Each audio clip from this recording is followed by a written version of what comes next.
What is up, gangsters? My name is Beansy, and today we are making boiled dinner. In a large pot filled about halfway with water set to medium-high, add pepper, thyme, summer savory, wine, bay, as well as some garlic. Core a cabbage and cut into ribbons, then toss in the pot. This dish was a big part of my culinary past. In the Atlantic provinces, it's a very common dish. Everyone knows how to make it because it's easy to do and hard to mess up. They even serve it in restaurants year-round, not just at St. Paddy's Day. Stay tuned to the end to see a culture shock that is very common from my childhood. Next, we're going to drop in our meat. I'm using what the Irish call a bacon joint, but in North America, we call it ham hock. Use whatever salty meat you want, just as long as it's really salty.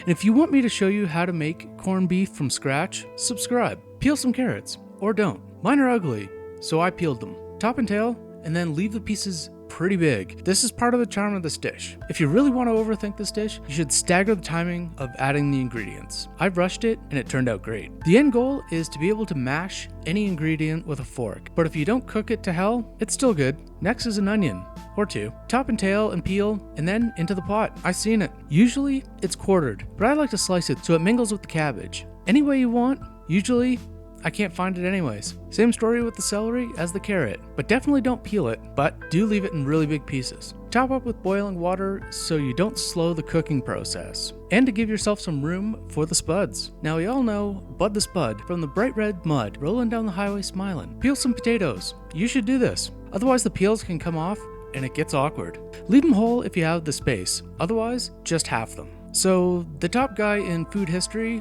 Max Miller, he just did a video on this dish on Monday, so I'm not going to get into the history of the dish because he pretty much covered all the bases. I'll just sit back and try and come up with some dick jokes somehow. I'm going to use a controversial ingredient, kielbasa, or Ukrainian sausage. They have big sausages. It's very important to put the tip in your mouth to see if it's natural casing. If you can chew on it, it's natural. If it's not natural casing, then you have to peel it back before you can put it in your mouth. These sausages are so big, I would call them home wreckers. And this is why the short little man attacked. He's only got a Vienna sausage to work with. Pale, little mushy sausage. Poke with a fork to see if it's done. Around 30 minutes after the potatoes go in. Maybe less. If the potatoes are done, we're ready. Now that everything's cooked, break down the meat into serviceable sizes, as is tradition. The bacon joint is a little difficult to break down, but I usually use a bone-in ham, and it's much easier. But corned beef is the easiest, as it's almost always boneless. You guys are going to be shocked at how easy it is to make on your own delicious corned beef at home from scratch. Also, you should wait a minute or 10 before handling the hot meat. I did this right out of the boiling pot, and even my broken fingers could tell it's hot. Now when it comes to plating, anything goes. Bowl, soup bowl, I mostly had it on a plate, but it's not soup, so it's not weird. I like lots of liquid, some prefer less, and it's also okay to mash it into a veg porridge. Thanks for watching, and here's the surprise. Now, this is going to be a culture shock.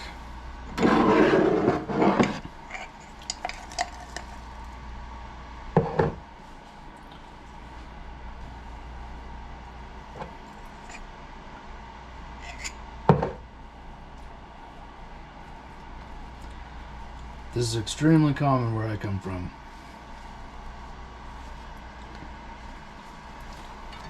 So, by my definition, and quite honestly, my professional opinion, boiled dinner should be overcooked. See how the potato is falling apart?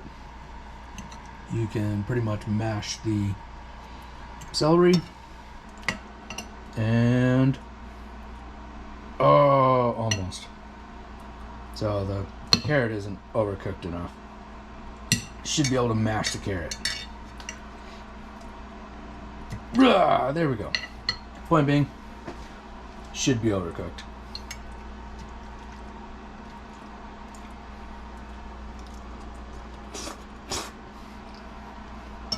Probably gonna mention it in the video, but this is like one of my all-time favorites. As a child, even as an adult. Where I come from, they actually sell this in restaurants. You can't get it here anywhere. Very good. This may seem like a weird dish to a lot of people. One of those things that brings me right back to childhood.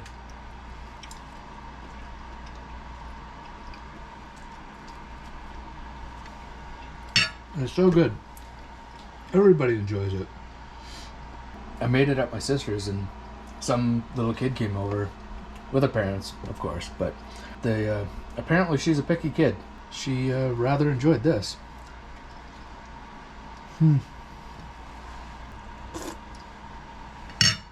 don't think I've had a bad boiled dinner. There's not a lot to screw up. The food's supposed to be overcooked. There's not a lot to complain about. Other than maybe if you're a rinser. If you do a single shot with the ham, rinse it, that might ruin it. Yeah, don't do that. Potatoes need a lot of salt. Don't wash the meat. Sorry I'm not talking, I'm just kind of... I'm in my happy place.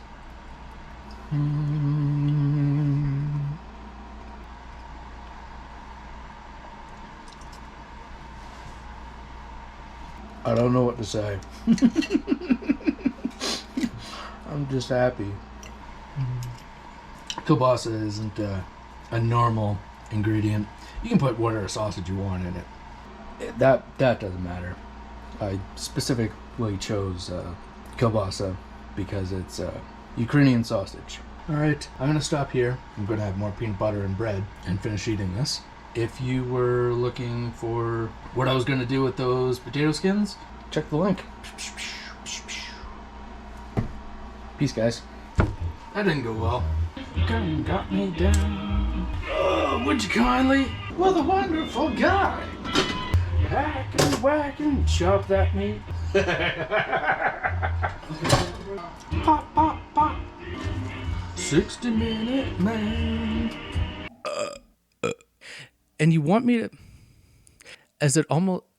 Probably not, right?